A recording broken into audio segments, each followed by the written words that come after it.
शुरू करते हैं। देखो, न्यायिक सक्रियता को लेकर आशंकाओं को देखेंगे आज। ये आशंकाएं धीरे धीरे समय के हिसाब से उत्पन्न हुई और उसका रीजन ये था कि जब जब न्यायिक सक्रियता बड़े लेवल पर सामने आई, तब तब कुछ लोगों ने इसके ऊपर क्वेश्चन मार्क पुट अप किए। कारण ये था उनका एक लॉजिकल रीजन भी उसके पीछे रहा। कई मानना था कि सेपरेशन ऑफ पावर किसी भी लोकतांत्रिक सरकार की मुख्य पहचान है, एक मेन कैरेक्टरिस्टिक है। और अगर न्यायाधीश कानून बनाने का काम भी करने लगे, विधि बनाने का काम भी करने लगे, विधि की व्याख्या का काम भी करने लगे और विधि को लागू करने का काम भी करने लगे, तो सेपरेशन ऑफ पावर की जो कॉन्सेप्ट है वो समाप्त हो गई।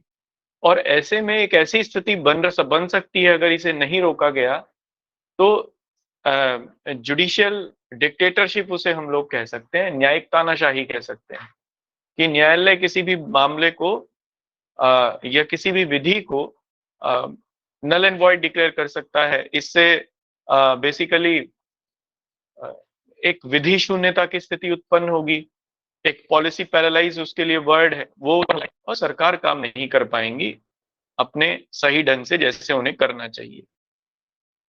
तो इसलिए जो कई सारी आशंकाएं न्यायिक सक्रियता को लेकर उठी, तो सबसे पहले तो हम उन आशंकाओं का आधार देखेंगे। उनका आधार क्या है, उन न्यायिक आशंकाओं का या सक्रियता को लेकर जो आशंकाएं रही हैं न्यायपालिका की, उसको लेकर क्या आधार है।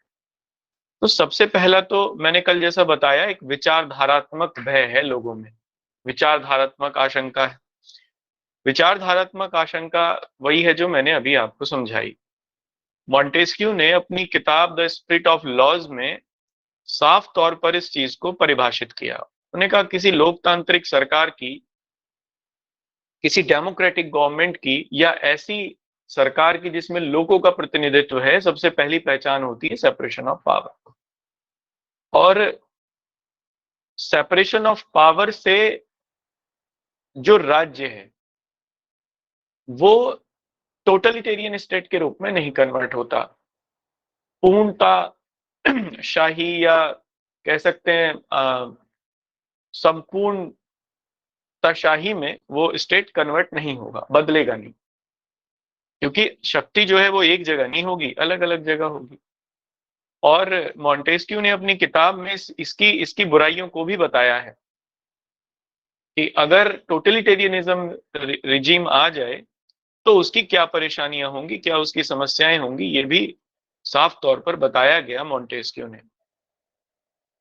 अगर अब यहाँ पे जुडिशरी इस काम को करना शुरू कर दे, तो एक तो परेशानी यही है कि टोटलिटेरियनिज्म की जो समस्या है वो सामने आ सकती है, और जो डेमोक्रेटिक सेटअप है उसमें समस्या उत्पन्न होगी। मॉन्टेस्क्यू की जो विचारधारा है सेपरेशन ऑफ पावर, या पॉलिटिकल स्फीयर में जो एक विचारधारा है, ये समस्या में पड़ जाएगी।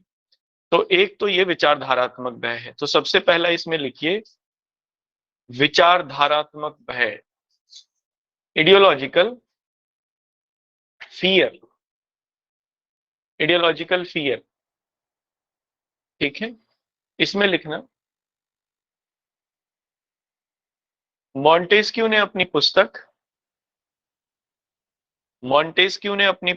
द स्पिरिट ऑफ लॉज में, मॉन्टेस्क्यू ने अपनी पुस्तक द स्पिरिट ऑफ लॉज में, स्पिरिट ऑफ लॉज में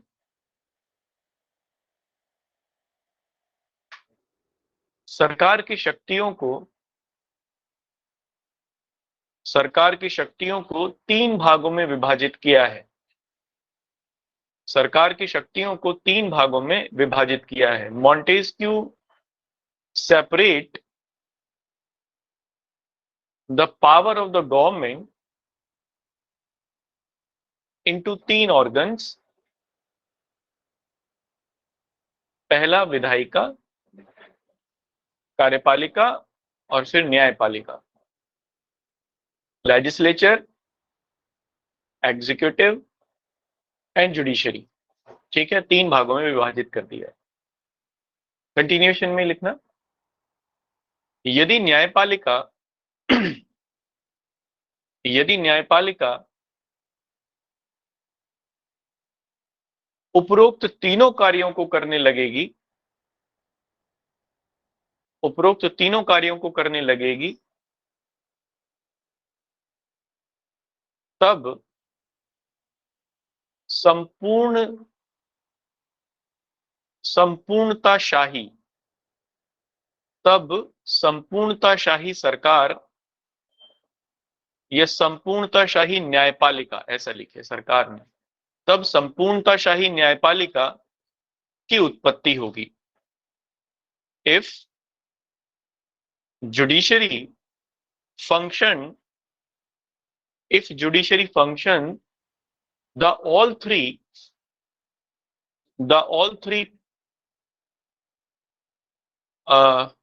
if judiciary perform, function की जगह perform लिखिए, if judiciary perform the all three functions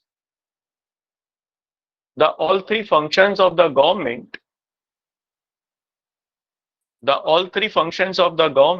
then the totalitarianism judicial system evolved. Then the totalitarian judicial system evolved, जो कि एक वैचारिक संकट को उत्पन्न करता है, जो कि एक वैचारिक संकट को उत्पन्न करता है, and which evolved into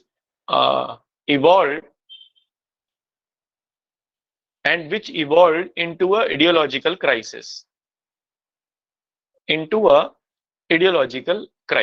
ठीक है। ये एक वैचारिक संकट ही है, अब तक की जो सेपरेशन ऑफ पावर की कॉन्सेप्ट थी वो सब डिनाई हो जाएंगी। नेक्स्ट लिखिए अगले पॉइंट में, अगला जो समस्या है वो है वैधता संबंधी समस्या। वैधता संबंधी समस्या या वैधता संबंधी संकट, उसको लिखिए, संकट लिख सकते हैं।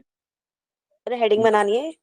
हाँ जी, बिल्कुल हेडिंग बनानी है। अभी तो आइडियोलॉजिकल लिखा था, अब दूसरा वैधता संबंधी है।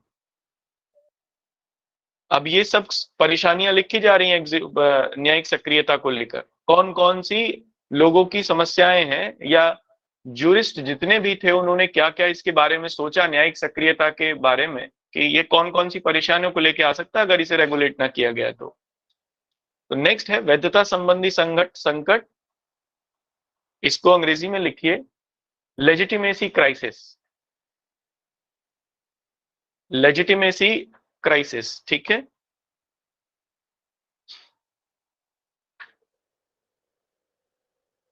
इसमें आप देखो लेजिटिमेसी क्राइसिस क्या है।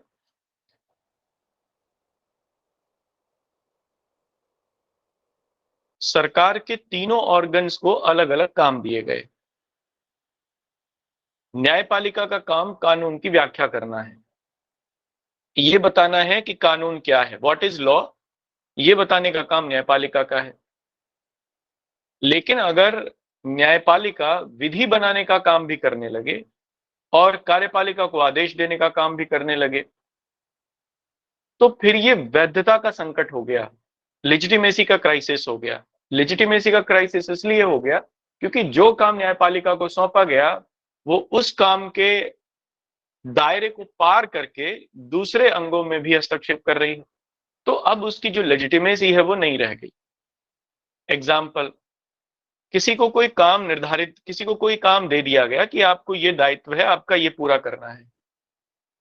अब वो व्यक्ति उस दायित्व को तो पूरा करने के साथ साथ अन्य दायित्वों को भी करने लगा उस दायित्व की आड़ में। तो जब दूसरों के काम करेगा तो इसका मतलब ये है कि वो दो चीजें कर रहा होगा उस समय, या तो वो अपना काम ढंग से नहीं कर रहा होगा, ये कई लोगों को ध्यान से सुनने की बात है, और ऐसे लोगों को सुनने की ज्यादा जरूरत है जो मुझे जिन्होंने 2 से 3 दिन पहले मुझे कॉल की, कल, परसों और उससे पिछले वाले दिन, 3 दिन जिन लोगों की मुझे कॉल आई वो लोग इस बात को ध्यान से सुने। जब हम अपना काम नहीं करते ना अपने को, हमें जो काम निर्धारित किया गया है, जो हमारा काम है, जो हमें करना है, जब वो ही नहीं करते तब आलतू फालतू की चीजें करते हैं हमेशा। अगर आप अपना काम कर रहे हो जो वास्तव में आपको करना है, तब आप आलतू फालतू की चीजें बिल्कुल नहीं करोगे। और जब आलतू फालतू की चीजें करते हो तभी क्राइसिस आता है। सबसे पहला क्या क्राइसिस आएगा? जो काम आपको करना है वो आप कर नहीं रहे, उससे कहीं और चले गए, तो सबसे पहले लेजिटिमेसी का ही संकट आएगा आपके सामने, जो यहां पर जिसकी बात हो रही है, वैधता का संकट। लेजिटिमेसी का संकट क्या है? आपकी आत्मा आपको कचोटेगी कि तू कर क्या रहा है। और जब आत्मा ये सवाल पूछती है ना हमसे कि तुम कर क्या रहे हो, तब कोई जवाब नहीं आता। अब ये कंसाइंस का क्राइसिस भी है। ये फिर मैं दर्शन में चला गया। आप कभी दर्शन को पढ़ना, ये बड़ा मजा आएगा उसको पढ़ने में। कीर्केगार्ड ने इसी को कहा भी है कि सबसे बड़ा संकट होता है संकट, आत्मा का संकट, द क्राइसिस ऑफ कंसाइंस। तब क्राइसिस ऑफ कंसाइंस की उत्पत्ति होती है, आत्मा के संकट में जीने लगते हो। और ये फिर डिप्रेशन या आ, हम लोगों को आ, सोचने समझने के लेवल पे बहुत सारी समस्याओं को ये लेके आ जाता है, और कॉन्फिडेंस डाउन होने लगता है धीरे धीरे। कुछ लोग तो फिर भटक ही जाते हैं, आउट ऑफ लाइन ही हो जाते हैं वो बिल्कुल, जो लोग कमजोर होते हैं। और जो लोग, जिनमें थोड़ी बहादुरी बची हुई होती है, थोड़ी बहुत बच गई, वो लोग इससे फाइट करते हैं, वापस लाइन पे आ जाते हैं। तो हमेशा याद रखना, जब भी अपना काम नहीं करोगे तब संकट आएगा ही। इसलिए सबसे पहले वो जो आपको करना है, उसके बाद कुछ और। दूसरी चीज, जब आप अपना काम नहीं कर रहे होगे तो दूसरों का कर रहे होगे, क्योंकि कुछ तो कर ही रहे होगे। अपना नहीं करोगे तो दूसरे का करोगे। अब दूसरे का करोगे तो दो चीजें हो जाएंगी, या तो दूसरे के मामले में आप हस्तक्षेप कर रहे हो अननेसेसरीली, तो दूसरा आपसे नाराज हो जाएगा। और अगर दूसरे का आप काम कर रहे हो और उसको बड़ा अच्छा लग रहा है, क्योंकि उसकी जिम्मेदारी अब आपके ऊपर है, तो बड़ा खुश होगा। यानी अब आप दूसरे के आंगन में चले गए, दूसरे के कोर्टयार्ड में चले गए। समस्या अब आपके साथ होगी, उसके साथ कोई समस्या नहीं। समस्या अब आप ही को फेस करनी। तो लेजिटिमेसी का क्राइसिस यहां पर यह भी कहेगा कि जुडिशरी जब अपना दायरा पार करके किसी दूसरे के दायरे में वो एंटर कर लेती है, तब उसकी या तो वो क्या करेगी, कानून की व्याख्या ठीक से नहीं कर पाएगी। और अगर कानून की व्याख्या भी ठीक से कर रही होगी, मान लीजिए, तब फिर वो क्या कर रही होगी, वो विधि का निर्माण कर रही होगी या कार्यपालिका को दिशा निर्देश दे रही होगी, जो कि दूसरे का है मामला। अब उसकी वैधता ही खत्म हो गई। तो इस बात को आप जरा लिख लीजिए। क्या लिखा था बताइए? सर आपने हेडिंग लिखवाई है वैधता संबंधी संकट। वैधता का संकट, इसमें लिखना आप पहला, न्यायपालिका मुख्य तौर पर, न्यायपालिका मुख्य तौर पर विधि की व्याख्या करने का कार्य करती है। विधि की व्याख्या करने का कार्य करती है। Judiciary generally define what is law, define what is law. परंतु न्यायिक सक्रियता परंतु न्यायिक सक्रियता उसे उसकी सीमाओं को लांघने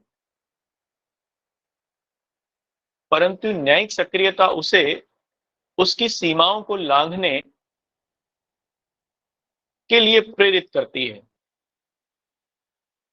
उसे उसकी सीमाओं को लांघने के लिए प्रेरित करती है। But judicial activism judicial activism promote it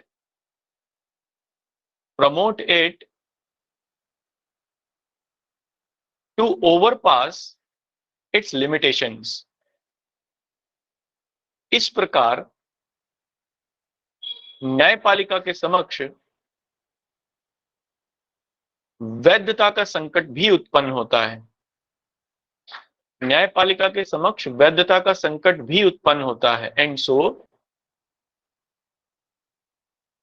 and so there is crisis, there is and so there is also legitimacy crisis, and so there is also legitimacy crisis took birth in front of judiciary, in front of judiciary। ठीक है, अब आपको पता ही है संकट तो संकट ही होता है, संकट समाप्त भी कर सकता है। तो जनरली करेगा क्या कि ये जुडिशरी को धीरे धीरे हार्म करेगा और उसको समाप्ति की तरफ ले जाएगा। इसलिए किसी भी प्रकार का संकट अच्छा नहीं होता अगर उसे सकारात्मक रूप से हैंडल ना किया जाए तो। नेक्स्ट लिखिए, अगला जो भय है लोकतंत्र संबंधी भय या लोकतंत्र संबंधी, हाँ ये लिखिए, लोकतंत्र संबंधी भय, the fear related to democracy, the fear related to democracy. देखो इसमें कुछ लोगों का मानना यह है कि जनहित याचिकाएं लोकतंत्र को मजबूत कर रही हैं। क्यों? क्योंकि वो लोगों में न्याय देने का काम कर रही हैं और ऐसे लोगों को न्याय देने का काम कर रही हैं जो कि बिल्कुल समाज के गरीब वर्ग से आते हैं, निम्न वर्ग से आते हैं, समाज का उपाश्रित वर्ग से आते हैं। चूंकि उपाश्रित वर्ग को न्याय प्राप्त हो रहा है तो इसलिए ये लोकतंत्र को मजबूत करने का काम कर रही हैं। जबकि कुछ लोगों का मानना यह है कि न्यायिक सक्रियता लोकतंत्र को हानि पहुंचा रही है। कैसे? उन लोगों का तर्क यह है, लोकतंत्र में लोगों के द्वारा चुनी गई सरकार होती है और लोगों के चुने गए प्रतिनिधि प्रत्यक्ष रूप से या अप्रत्यक्ष रूप से विधि का निर्माण करते हैं, विधि निर्मित होती है। इसलिए विधि के निर्माण में लोगों की भूमिका सबसे महत्वपूर्ण है। विधि निर्माण लोगों के ही द्वारा किया जा रहा है, चाहे प्रतिनिधियों के द्वारा चाहे बाकी किसी भी तरीके से। लेकिन अगर विधि निर्माण का काम न्यायिक सक्रियता के अंतर्गत न्यायपालिका करना शुरू कर दे, तब न्यायपालिका जनता का तो प्रतिनिधि करती नहीं, न्यायपालिका में जनता के प्रतिनिधि नहीं होते। ऐसे में जो विधि निर्मित होगी वो जनता का प्रतिनिधित्व करने वाली विधि नहीं होगी। That law would not be which represent the pupil's will, या इसको गुड विल भी कहा है रूसो ने, या जन इच्छा पर आधारित विधि नहीं होगी। लोकतंत्र में कोई भी विधि जन इच्छा पर आधारित होनी चाहिए। ये लोकतंत्र का पहला, विधि से संबंधित पहला नियम है। विधि कैसी हो तो वो हो जिसे जनता चाहे, या जन इच्छा पर आधारित या शुभ पर आधारित। इसलिए लोकतंत्र को भी नुकसान पहुंचाने का काम कर सकती है न्यायिक सक्रियता। एक तत्व ये है इसमें, तो आप इसको लिखिए। कुछ विद्वानों का, जी सर, लेकिन जब पीआईएल के थ्रू कोई इंटरेस्ट लिटिगेशन डालता है तो वो भी तो पब्लिक के हित में ही होता है ना, वो किसी पर्टिकुलर पर्सन के लिए तो नहीं होता। तो अगर वो उस पे लॉ बना रही है, मैंने आपको बता तो दिया, पहले ही बता दिया कि लोगों का दो का मानना है। अब इसमें दूसरा तत्व को मैं अगर आपके सामने मजबूत करके रखूं तब फिर आप बताइए मुझे। मैं आपसे ये पूछता हूं, न्यायिक सक्रियता में ये आर्टिकल 21 में, अब मैं विपक्ष में खड़ा हूं आपसे के, और विपक्ष में मैं ये दलील इस बात की दे रहा हूं, आर्टिकल 21 में राइट टू एनवायरमेंट आपने आर्टिकल 21 के अंतर्गत रख दिया और आपने ये कह दिया कि 21 के अंतर्गत जो जीवन जीने का अधिकार है उसमें स्वच्छ पर्यावरण का अधिकार भी आता है। और आपने एक कानून बना दिया, एक लॉ बना दिया, एक डायरेक्शन दे दी कि एनसीआर के अंतर्गत जितने भी डीजल वाले वाहन हैं वो 10 साल पुराने वो सब बाहर हो जाएं। ये आपने जनहित में जारी किया, हाँ या नहीं? जी सर। लेकिन क्या ये, सबसे पहली मेरी आपसे काउंटर क्वेश्चन, क्या ये नियम जनता के द्वारा बनाया गया या न्यायपालिका के द्वारा? न्यायपालिका के द्वारा। क्या न्यायपालिका जनता का प्रतिनिधित्व करती है? नहीं सर। तो क्या ये लोकतांत्रिक प्रक्रिया हुई? नहीं। दूसरा सवाल, ये नियम बनाया, न्यायपालिका ये कह रही है कि मैंने ये नियम बनाया जनहित में। उन गरीबों लोगों का क्या, जैसे किसानों का? वो किसान जिनके पास 20 साल का ट्रैक्टर है, वो 20 साल से उस ट्रैक्टर को चलाते हैं। अगर 10 साल पुराने ट्रैक्टर्स को वापस कर दिया गया, तो किसान की इतनी तो क्षमता नहीं है कि वो हर 10 साल बाद अपना ट्रैक्टर चेंज करेगा। नहीं है सर। क्या किसी मजदूर की, जो सामान्य किसी डीजल पंप का प्रयोग करता है, कोई किसान अपने खेत में पानी लगाने के लिए डीजल पंप का प्रयोग करता है, उसमें भी इतनी क्षमता नहीं है कि वो हर 10 साल बाद उसे चेंज करे। तो उसे कॉम्पनसेट कौन करेगा? आप गरीब वर्ग के लिए कानून बनाने रहे, चलो आपने गरीब वर्ग के लिए पब्लिक इंटरेस्ट लिटिगेशन में आई और आपने पर्यावरण को संरक्षित कर दिया, क्योंकि गरीब वर्ग ही सबसे ज्यादा पर्यावरण के से हानि उसी को मिलती होती है। लेकिन अब इनडायरेक्टली उसकी जो गरीबी है, उसको इनडायरेक्टली आप और बढ़ाने का काम कर रहे हो। किसान का ट्रैक्टर अगर बंद हो गया और वो नहीं चला, तो 10 साल बाद वो नया तो खरीद नहीं सकता। अब ऐसे में क्या करेगा? वो ट्रैक्टर का प्रयोग कम करेगा या बंद कर देगा, और ऐसे में क्या होगा कि उसका उत्पादन कम होगा, गरीब और गरीब होगा। अब बताइए, आपके पास क्या कोई इसका उत्तर है मेरी बात का? जी सर, वो बात तो सही है, लेकिन सर नहीं, जरूरी थोड़ी जब है कि बात सही है डीजल तो के सही वाहन है। को ही खत्म करे।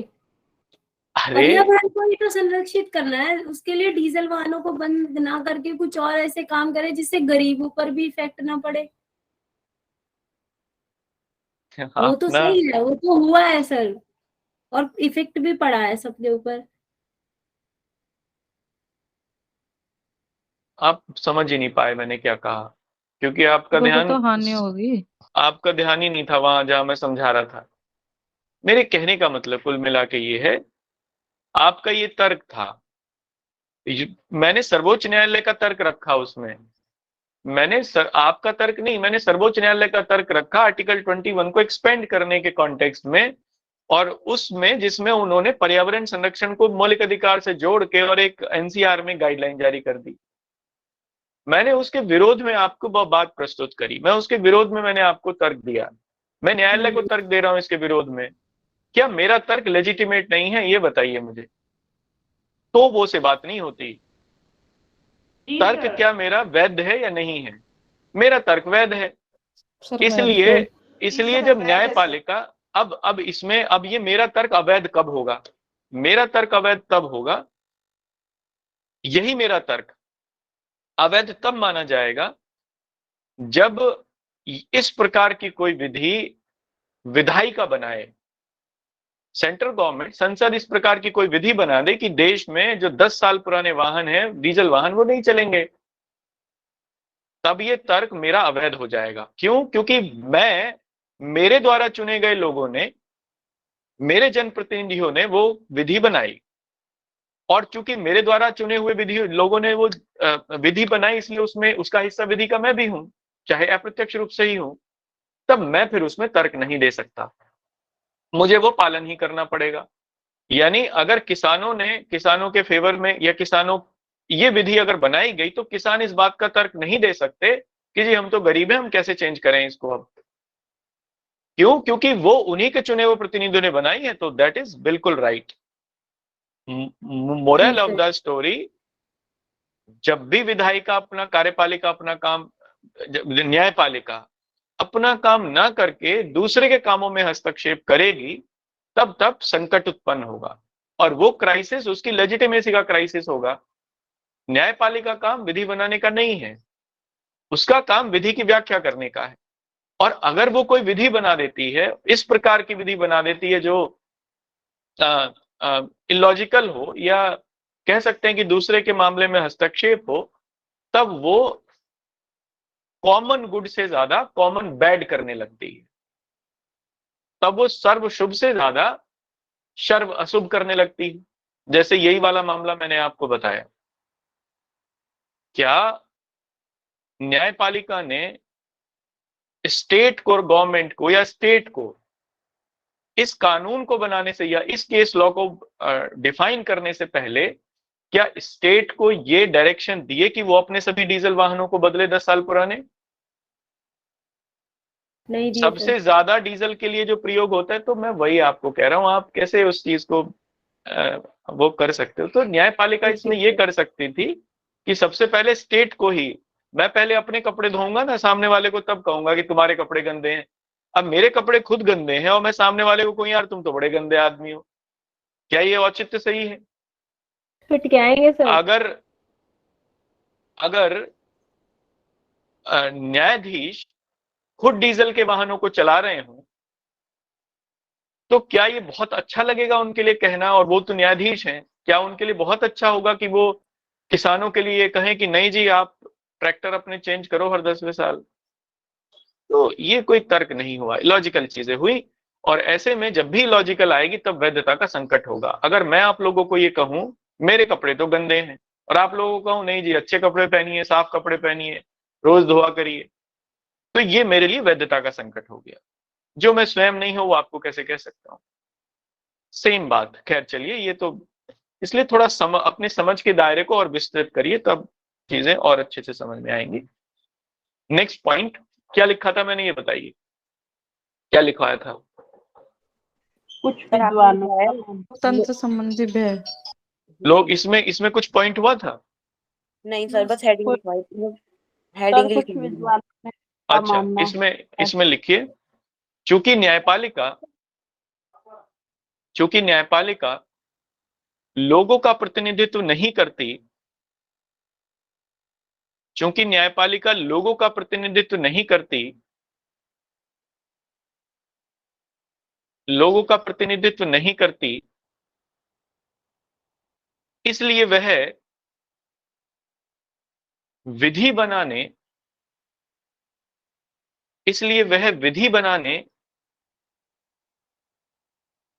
के औचित्य के अंतर्गत भी नहीं आती, विधि बनाने के औचित्य के अंतर्गत भी नहीं आती। अंग्रेजी में लिखिए, as the judiciary does not represent the people's will, so it cannot formulate the law.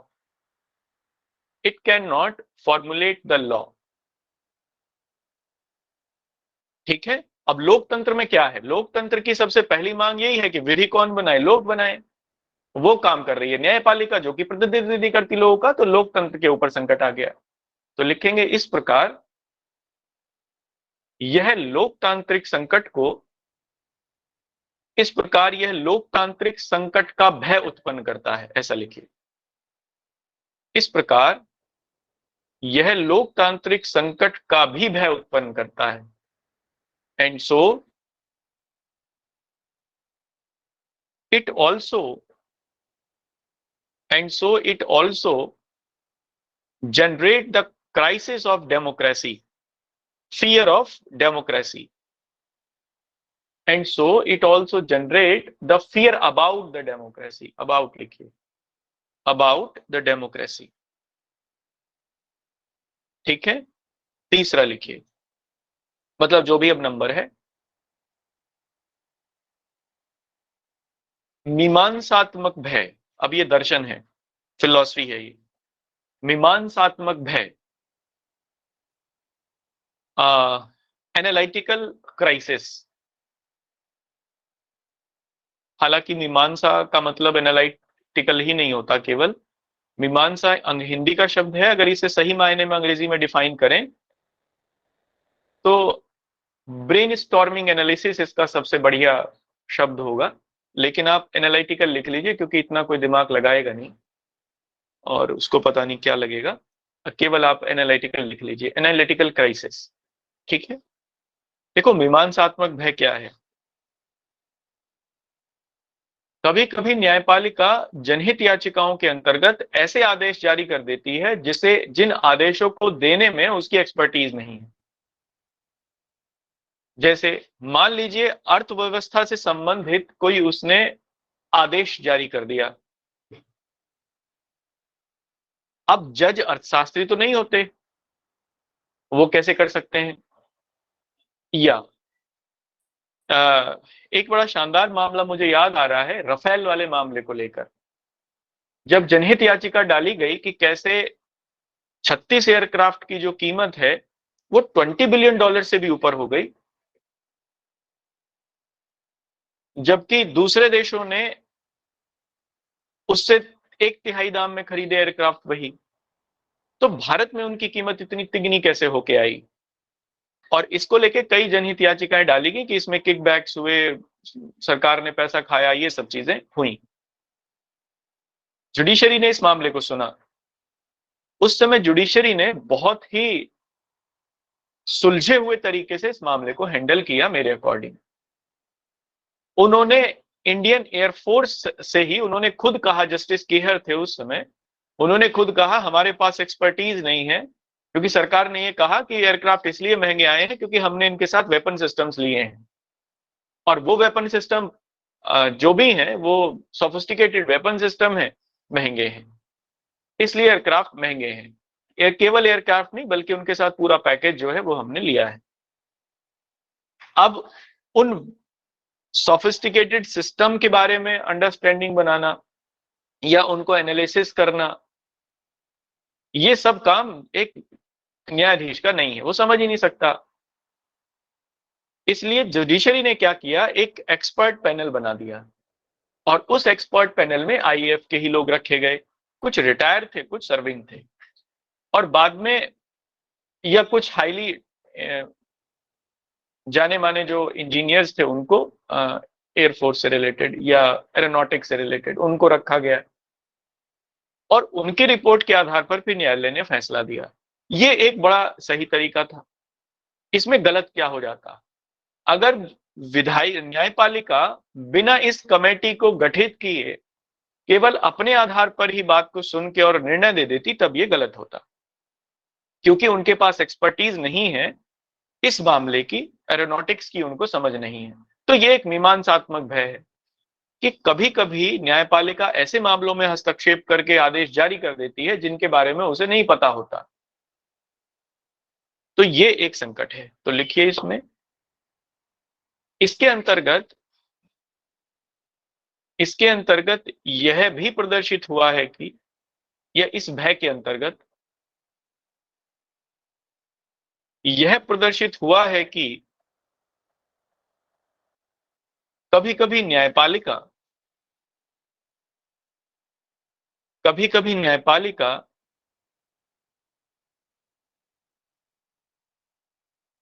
इस प्रकार के आदेश जारी कर देती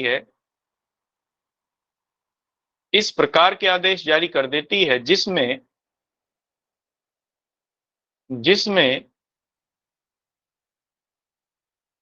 उसके पास सीमित योग्यता है, Normally it is also seen that sometime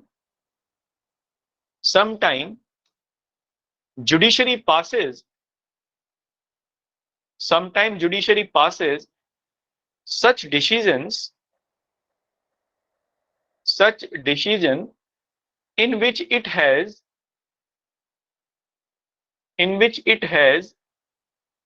a limited expertise। जैसे चूंकि न्यायाधीश अर्थशास्त्री नहीं होते, एक उदाहरण लिख लीजिए ये,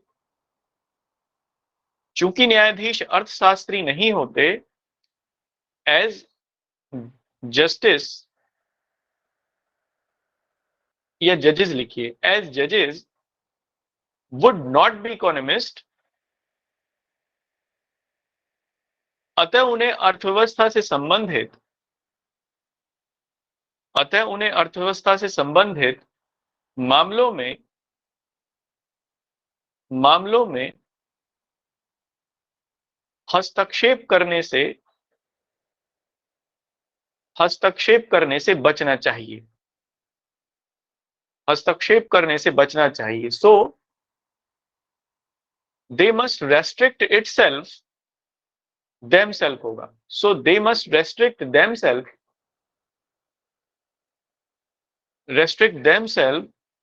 to pass such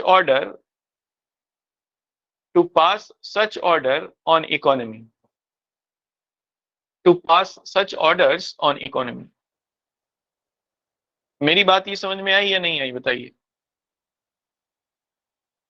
जी ये कुछ संकट है, ये कुछ भय है जो न्यायपालिका को लेकर सामने लोगों ने रखे, और इसमें रखने वाले भी जो लोग थे, जिनको मैं बिल्कुल कोट करना चाहूंगा, उपेंद्र बख्शी सर थे, जिन्होंने ये सारी बातें रखी। तो कहीं पर ब्रैकेट में उपेंद्र बख्शी का नाम जरूर लिख लीजिए, क्योंकि ये सारी जो बातें थी उपेंद्र बख्शी ने ही ये रखी। उस समय वो इंडिया के जाने माने जूरिस्ट हैं, आजकल वारविक यूनिवर्सिटी में पढ़ाते हैं। वारविक यूनिवर्सिटी में शायद अब तो नहीं पढ़ाते, अभी उससे पहले पढ़ाते थे। ताऊजी से पहले दिल्ली यूनिवर्सिटी में वही फैकल्टी ऑफ लॉ के हेड थे, बाद में फिर उनके बाद ताऊजी हुए। अब वो वारविक चले गए थे रिटायर होने के बाद यूएस, उन्होंने वहां पढ़ाया। ये बातें उन्होंने कही अपने उसमें। एक हमारा टॉपिक यहां कंप्लीट हुआ। अब हम लोग आगे चलते हैं इसी में, न्यायिक सक्रियता में। देखो, अब ये बिल्कुल नया है। पूरे विश्व में दो तरीके के विचार थे न्यायिक पुनरीक्षण को लेकर या जुडिशियल रिव्यू को लेकर। एक विचार यह था कि लोकतंत्र मजबूत होगा यदि न्यायपालिका जनहित में कुछ आदेश जारी करे। इसे न्यायिक सक्रियता कहा गया। अमेरिका से यह कॉन्सेप्ट आई, क्योंकि वहां जुडिशरी को ज्यादा पावर है, ज्यादा अधिकार है। लेकिन उसी समय अमेरिका में ही एक और संकल्पना का उद्भव हुआ। जब न्यायिक सक्रियता बहुत बढ़ गई, तब जुडिशियल रेस्ट्रेंट नाम से एक कॉन्सेप्ट को शुरू किया गया वहां पे, या उसकी उत्पत्ति हुई। न्यायिक संयम इसे अंग्रेजी में कहते हैं। न्यायिक संयम के मानने वालों का जो जूरिस्ट थे, उनका कहना यह था, जो कि हमने वैसे पहले उसकी चर्चा कर ली, लेकिन उनका कहना यह था कि न्यायिक संयम न्यायपालिका को बरतना चाहिए। जब विधि की व्याख्या का प्रश्न है और न्यायपालिका को विधि की व्याख्या ही करनी है, तो विधि की व्याख्या ही करने का उसे काम लेना चाहिए, ना कि विधि निर्माण का या कार्यपालिका के कार्यों में हस्तक्षेप का। इसी को जुडिशियल रेस्ट्रेंट कहा गया।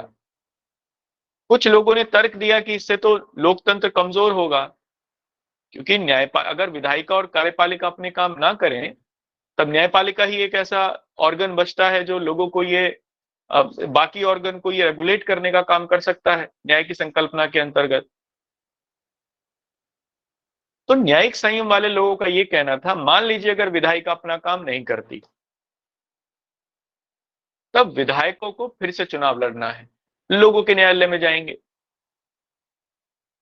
और लोग जो हैं वो विज्ञ होते हैं, मतलब रेशनल है, तर्कपूर्ण लोग होते हैं, उन्हें पता होता है क्या है और क्या नहीं है।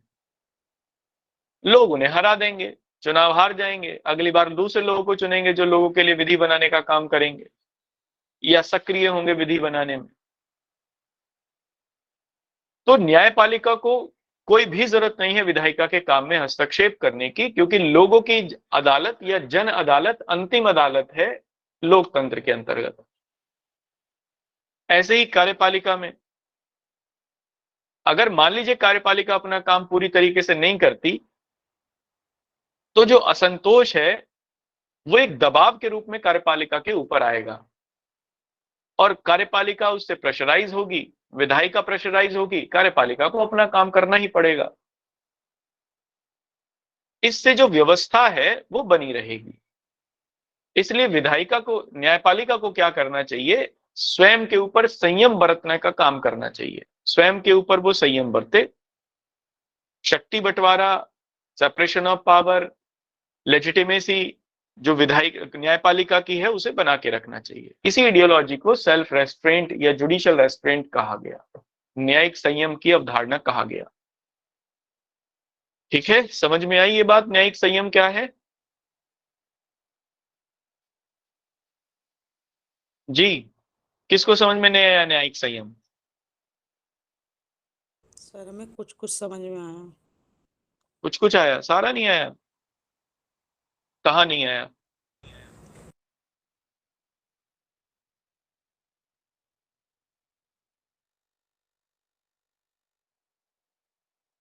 बताओ कहाँ नहीं आया?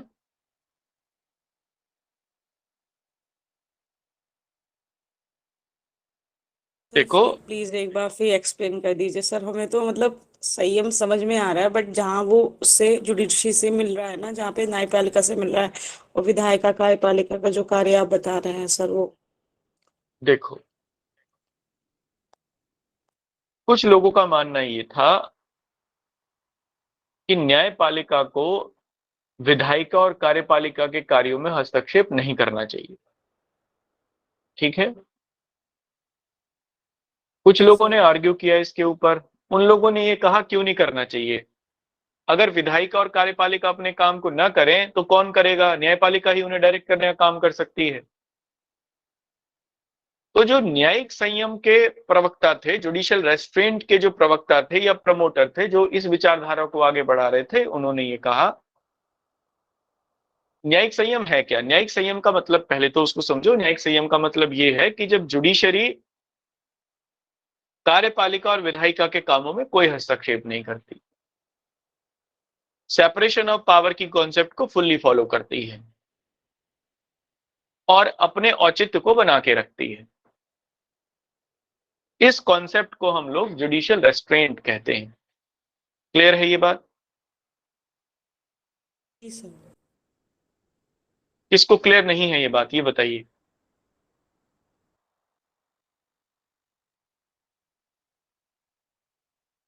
सबको क्लियर है? चलिए, अब कुछ लोगों ने इसके विरोध में आर्ग्यू किया। उन्होंने कहा ऐसे कैसे चलेगा, विधायिका और कार्यपालिका अगर अपने काम ना करें तो जुडिशियल रेस्ट्रेंट के जो प्रवक्ता थे उन्होंने तर्क दिया, अगर विधायिका अपने काम नहीं करेंगी, विधायक अपने काम ना करेंगे, तो अगले 5 साल बाद उन्हें फिर चुनाव लड़ने हैं, या जब भी अगले चुनावों में लोग उनका बहिष्कार कर देंगे। और लोग इसलिए बहिष्कार करेंगे क्योंकि लोग विज्ञ होते हैं, लोगों के पास नॉलेज होती है, चीजों को समझने की क्षमता होती है। उनको समझ में आएगा इन्होंने काम अपना नहीं किया, वो अगली बार उन्हें वोट ही नहीं करेंगे। और ऐसे लगातार विधायिका पे दबाव बनता रहेगा। क्यों? क्योंकि लोगों की अदालत सबसे बड़ी अदालत है। ऐसे ही कार्यपालिका, अगर मान लीजिए कार्यपालिका अपना काम नहीं करती ढंग से, तो जन असंतोष फैलेगा और वो जन असंतोष एक दबाव के रूप में काम करेगा, एक प्रेशर के रूप में काम करेगा। किसके ऊपर काम करेगा? विधायिका के ऊपर प्रेशर आएगा और विधायिका कार्यपालिका को दिशा निर्देश देगी काम करने के लिए। क्यों? क्योंकि विधायिका के अंतर्गत ही कार्यपालिका आती है, लोकतांत्रिक देशों में जनरली, अगर अमेरिका को छोड़ दे तो, जहां पर क्लियर सेपरेशन ऑफ पावर है। तो moral of the story, judicial restaurant के जो लोग थे, प्रवक्ता थे, उनका कहना यही था कि अगर कार्यपालिका और विधायिका अपने कामों को ढंग से नहीं कर रही हैं, तब भी न्यायपालिका को उनके कामों में हस्तक्षेप नहीं करने चाहिए। क्यों? क्योंकि ये लोकतंत्र की भावना के विपरीत है, सेपरेशन ऑफ पावर के सिद्धांत के विपरीत है। ये कुछ उनके तर्क थे। अब क्लियर है? जी सर। आप इसको लिख लीजिए, अगले पॉइंट से आप लिखना, अगले पॉइंट से लिखना आप, न्यायिक सक्रियता के साथ साथ, न्यायिक सक्रियता के साथ साथ इसके विपरीत, इसके विपरीत न्यायिक संयम नाम से न्यायिक संयम नाम से एक अन्य विचार प्रस्तुत किया गया। न्यायिक संयम नाम से एक अन्य विचार प्रस्तुत किया गया। And another concept was also evolved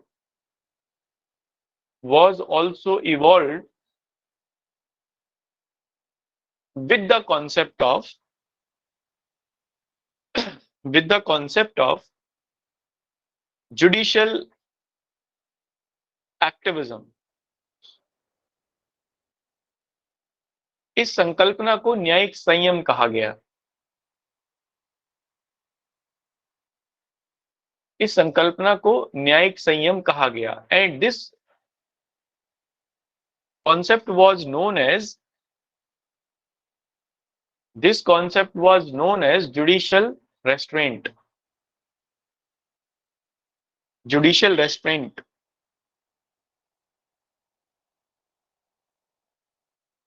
न्यायिक संयम की संकल्पना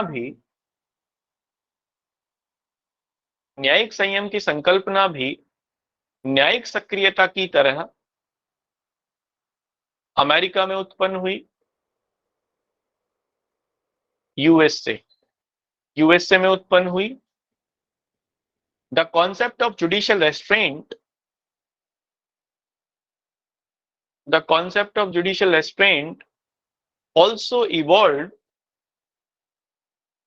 also evolved like judicial activism in America, the USA।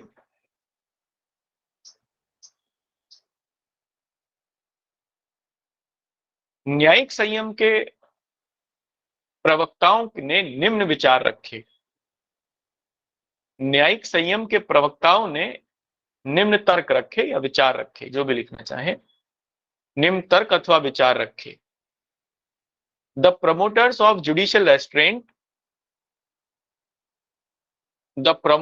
Judicial restaurant put these ideas। पहला लिखना। फर्स्ट, न्यायिक सक्रियता एक अलोकतांत्रिक प्रक्रिया है।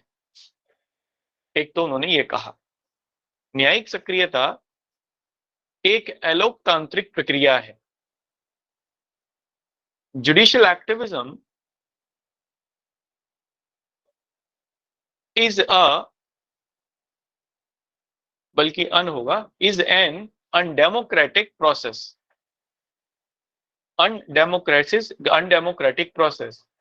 क्योंकि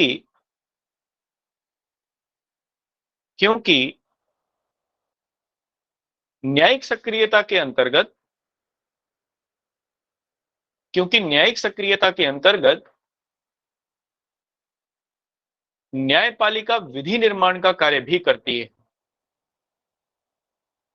न्यायिक सक्रियता के अंतर्गत न्यायपालिका विधि निर्माण का कार्य भी करती है। बिकॉज अंडर जुडिशियल एक्टिविज्म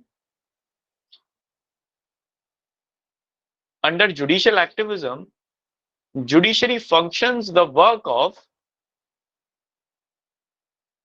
या judiciary perform होगा, judiciary perform the function of legislature।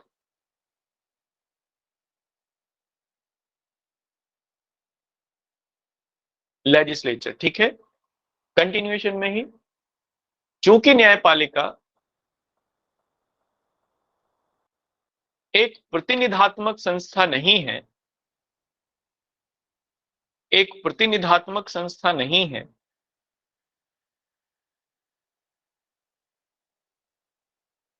अतः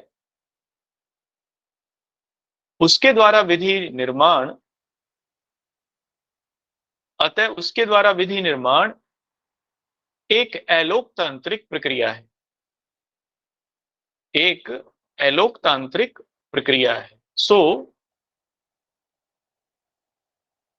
the formation of law by it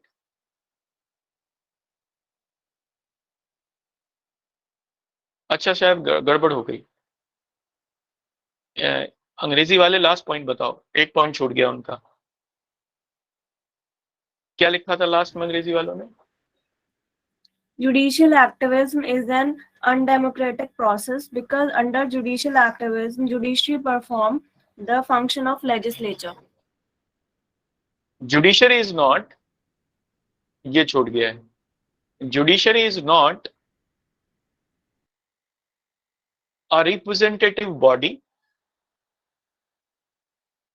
a representative body, so it must not perform the function of legislation.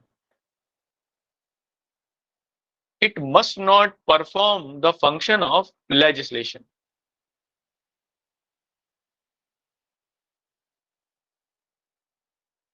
And if it does so,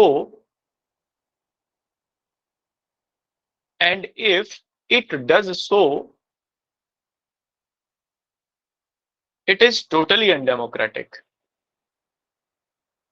It is totally undemocratic. अब clear है ना अंग्रेजी वालों को? चूंकि वो प्रतिनिधात्मक संस्था नहीं है, और लोकतंत्र में कानून कौन बनाते हैं? वो जो लोग हैं या लोगों के द्वारा चुने हुए प्रतिनिधि। अगर न्यायाधीश कानून बनाने लगे तो ये लोकतंत्र के विपरीत हो जाएगा। तो एक बात तो उनकी ये थी। दूसरा लिखना, इसमें दूसरा तर्क उनका, ये मॉन्टेस्क्यू का या सामान्यतः लोकतांत्रिक सरकारों में जो सेपरेशन ऑफ पावर की कॉन्सेप्ट है, ये उसके भी विरोध में है। दूसरा तर्क उनका। तो दूसरा लिखिए, यह लोकतांत्रिक व्यवस्था के अंतर्गत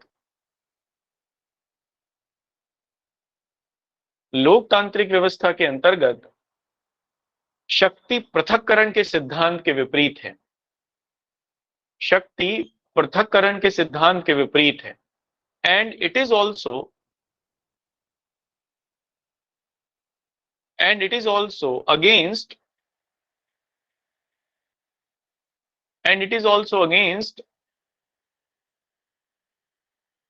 the concept of separation of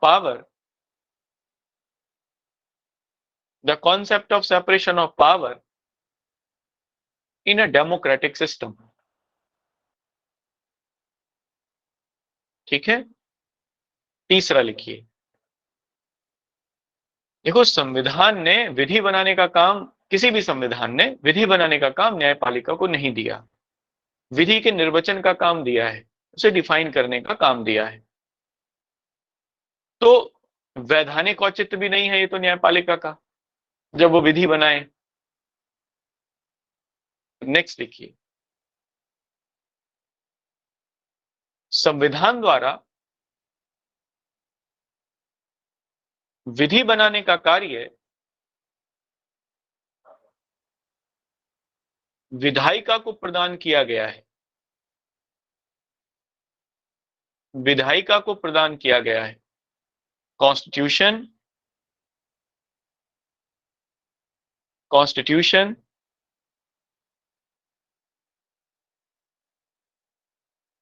gave the function of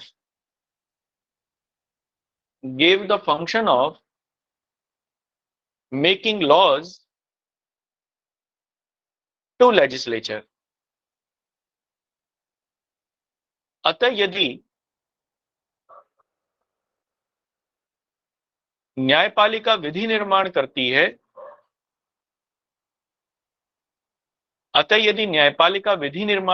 है, and so if judiciary does the function of making laws, यह संविधान की मूल भावना के विपरीत है। यह संविधान की मूल भावना के विपरीत है। So it is against the basic structure of constitution, है ना। अब देखो बेसिक स्ट्रक्चर के ऊपर ही तो न्यायिक सक्रियता बेस्ड हो गई,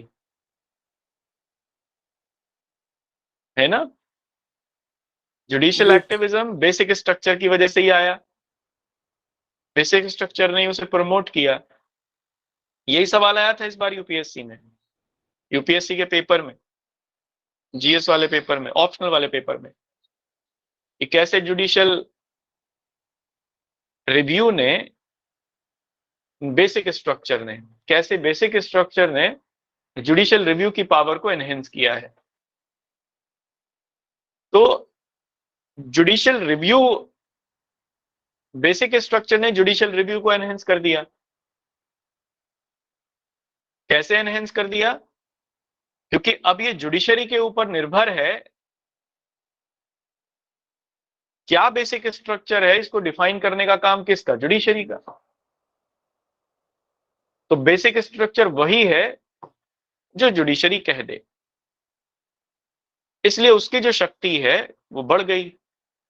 आप उसे सब्सटेंटिव प्रोसीजर से जोड़ सकते हैं। उधर पूरी कहानी सुनाइए लंबी वाली जो मैंने लिखवाई थी अभी, उससे पहले उसका आंसर करते हुए। लेकिन यहीं पर अगर न्यायपालिका विधायिका का काम करने लगे, संविधान ने तो उसे नहीं दिया, ये भी अगेंस्ट में होगा बेसिक स्ट्रक्चर के। तो जिस बेसिक स्ट्रक्चर की वो दुहाई देकर विधायिका और कार्यपालिका के काम में हस्तक्षेप करती है, वही उसी मूल भावना का वो उल्लंघन भी कर रही होती है। जुडिशियल एक्टिविज्म के अंतर्गत ये कुछ लोगों का तर्क था। ठीक है, क्या मेरी बात समझ में आई?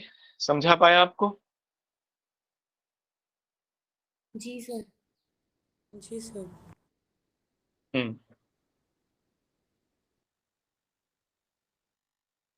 ठीक है, चलिए अगले पॉइंट से लिखते हैं। देखो सब गोल गोल है, इसीलिए जहां से चलते हैं वहीं आ जाते हैं। जुडिशियल एक्टिविज्म में हम लोग चले बेसिक स्ट्रक्चर से और फिर वहीं पे आ गए। नेक्स्ट लिखना अगले पॉइंट में।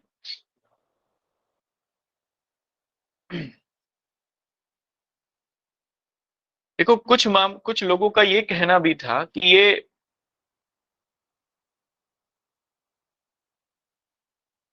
अगर जुडिशरी अगर राजनीति के कामों में हस्तक्षेप करे या राजनीति के काम करने लगे, पॉलिटिक्स के काम करने लगे, क्योंकि विधि निर्माण एक पॉलिटिकल प्रोसेस है, एक जुडिशियल प्रोसेस नहीं है। अगर न्यायपालिका राजनीतिक कामों को भी देखना शुरू कर दे, तो न्यायपालिका की जो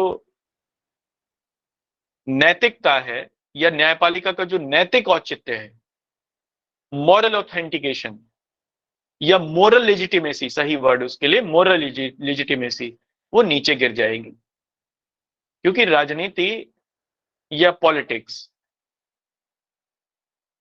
अनैतिकता का एक खेल है। राजनीति में अनैतिकता शामिल होती है उन लोगों के अनुसार। ये मैं नहीं कह रहा, वो लोग कह रहे हैं। और अगर जुडिशरी पॉलिटिकल प्रोसेस का हिस्सा बनने लगे, तब इसका मतलब यह भी होगा कि उसका जो नैतिक औचित्य है वो नीचे गिरेगा, और ये न्याय की भावना के विपरीत है। जो कॉन्सेप्ट ऑफ जस्टिस है ये उसके विपरीत है। क्योंकि जो न्याय है, न्याय की भावना है, वो दो चीजों पर आधारित है, एक तर्क पर और एक विधि पर। तर्क कैसा होना चाहिए? औचित्यपूर्ण होना चाहिए। और विधि कैसी होनी चाहिए? तो वो नैतिक होनी चाहिए। इसीलिए न्याय में दो चीजें इनहेरिट करती हैं, नैतिकता और औचित्य, मोरालिटी और लेजिटिमेसी। ये देखो मैं वापस दर्शन पे आ गया, मैं फिर फिलॉसफी पे ले आया आपको।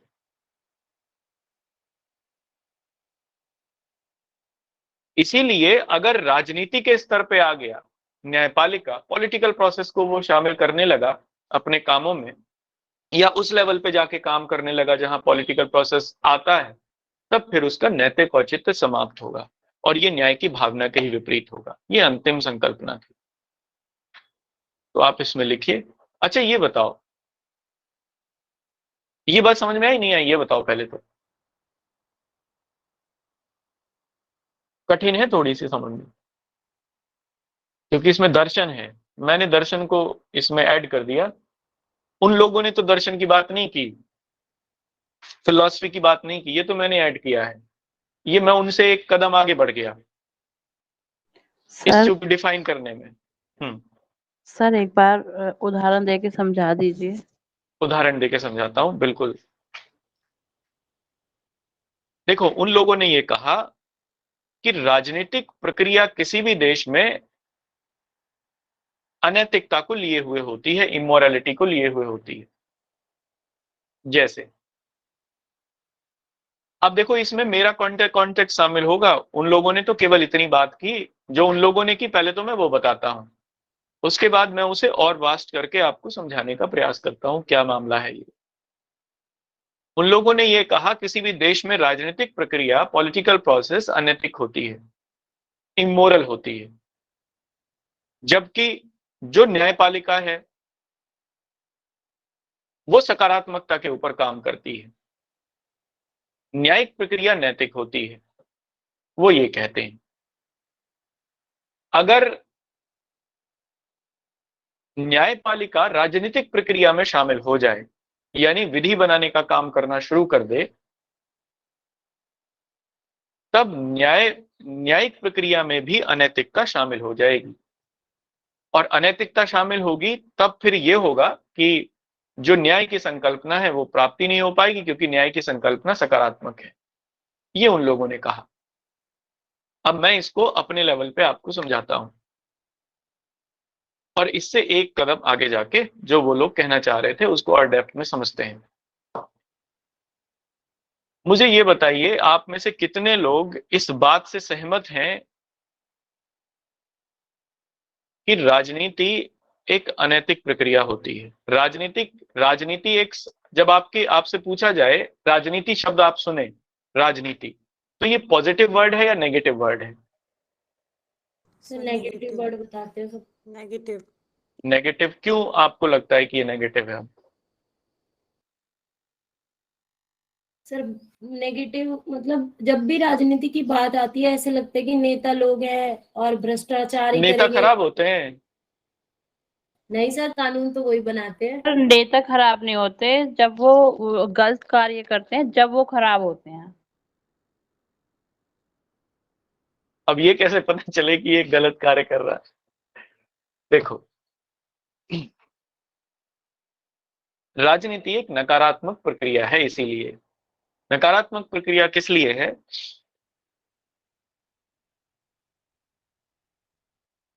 हो गई है, मतलब शुरुआत में नहीं थी या पहले नहीं थी। राजनीति में जो शब्द नीति है वो नैतिकता के लिए है, तो राज और नैतिकता को मिलाकर राजनीति बनी।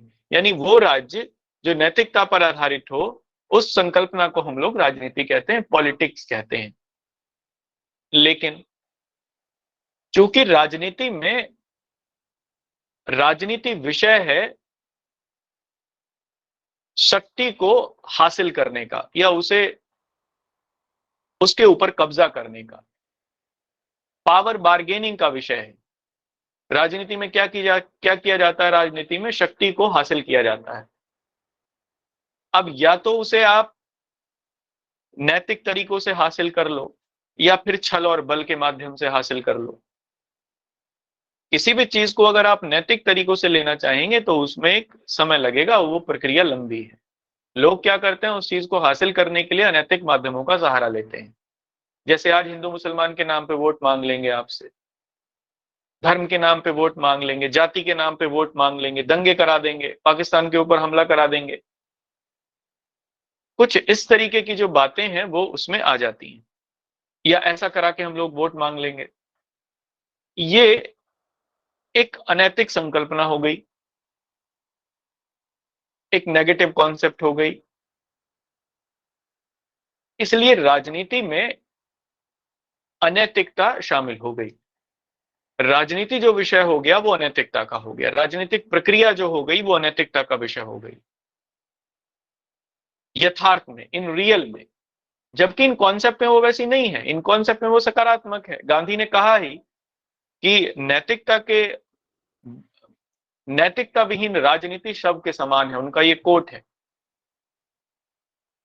कि वो राजनीति जिसमें नैतिकता नहीं है वो एक डेड बॉडी के जैसी है।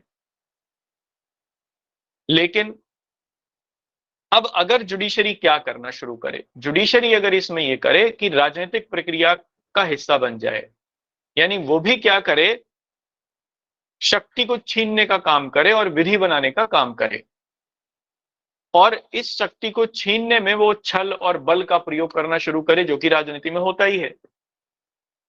तो ऐसे में जो जुडिशरी है, जो न्यायिक प्रक्रिया है या जुडिशियल प्रोसेस है, वो भी नकारात्मक हो गया,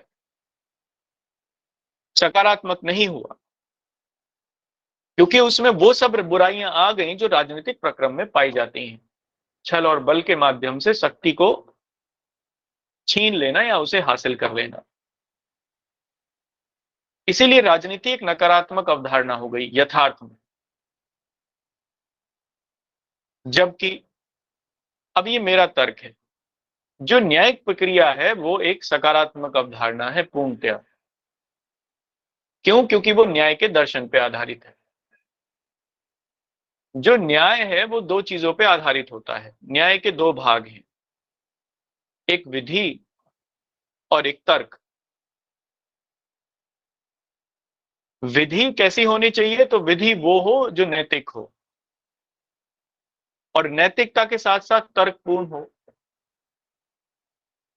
इसका मतलब, और न्याय इन दोनों से मिलकर बना है, तर्क से मिलकर बना है। तर्क और विधि दोनों मिलकर न्याय प्रदान करते हैं।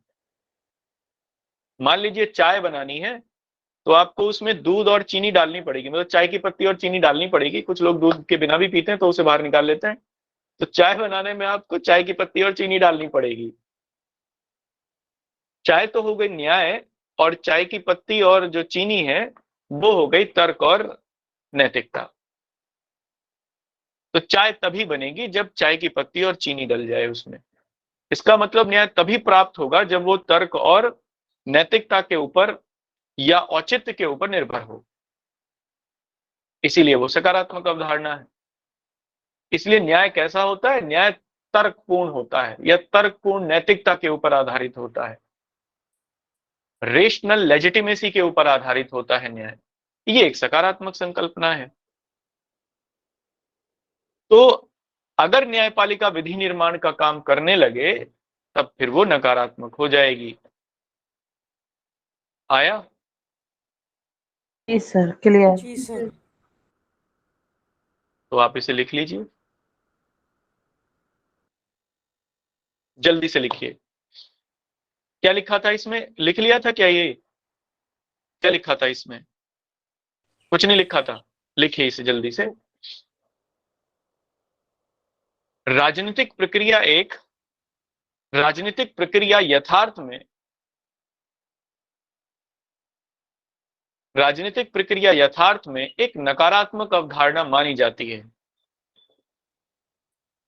एक नकारात्मक अवधारणा मानी जाती है। पॉलिटिकल प्रोसेस इज कंसीडर्ड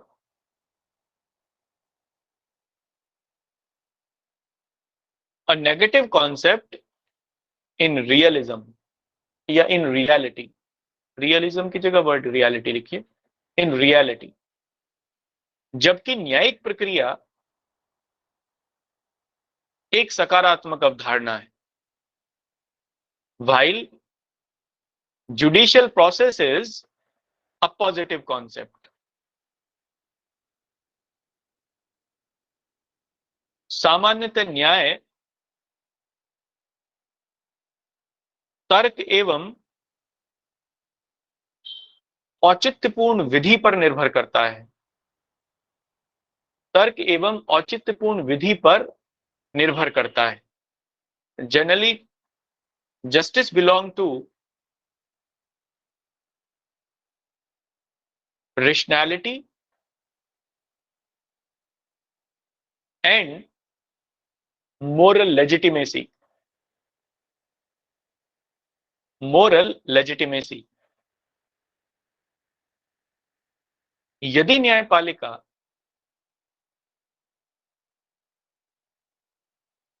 विधि निर्माण का कार्य करेगी,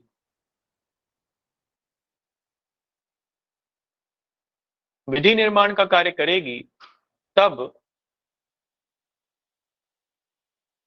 राजनीतिक प्रक्रिया की नकारात्मकता में भाग लेगी, तब राजनीतिक प्रक्रिया की नकारात्मकता में भाग लेगी। If judiciary perform the function of legislation, then it would take part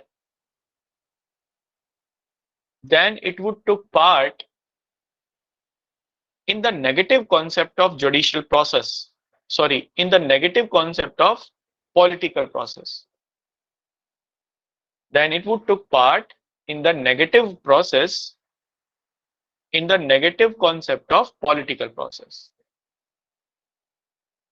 negative concept of political process, जो कि न्याय के संपूर्ण दर्शन के विरोध में है, जो कि न्याय के संपूर्ण दर्शन के विरोध में है, which is against the concept of, which is against completely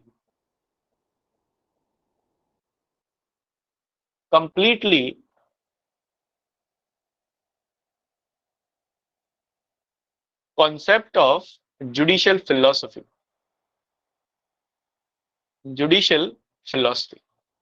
ठीक है, ये हमारा कंप्लीट हो गया, टॉपिक हमारा पूरा कंप्लीट हो गया।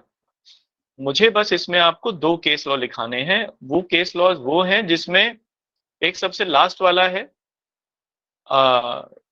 उत्तराखंड का कोई मामला है शायद, क्या नाम था उस केस का, BL राव, नहीं,